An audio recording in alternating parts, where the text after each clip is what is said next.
ভাই কি ক্যাচাল, তোরা তো কাল কলেজে যাসনি, কি মারপিট। কার সাথে ভাই? আরে আমার সাথে। তোর সাথে? হ্যাঁ রে, আমার সাথে, সেকেন্ড ইয়ারের ছেলের। কি মার, মানে পুরো জীবন মনে রাখবে। কাকে মেরেছিলি? আরে ওই তো রাজেশকে। তাহলে তুই মার খেয়েছিস। ওর দম আছে আমার গায়ে হাত দেওয়ার। আর একটু হলে তো মার্ডার হয়ে যেত।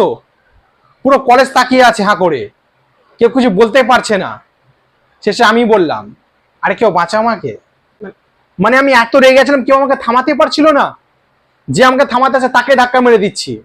এমনকি আমি নিজেকে ধাক্কা মেরে দূরে সরাচ্ছিলাম যাতে ও না মারতে পারে। রাজেশকে ওপেন চ্যালেঞ্জ দিয়েছিলাম, দম থাকলে কালকে কলেজে এসে দেখাবি। মানে এত ভয় পেয়েছে রাজেশ কি স্যাররাও আসেনি। সত্যি আসেনি কেউ? কি করে আসবে, চ্যালেঞ্জ তো রোববার দিয়েছিলাম। ওই তো রাজেশ আসছে, রাজেশকে জিজ্ঞাসা করলেই হবে। ওই তো রাজেশ। দেখি ভয়ে পালিয়ে যাবে, জিজ্ঞাসা কর। ভয়ে পালিয়ে যাবে ও।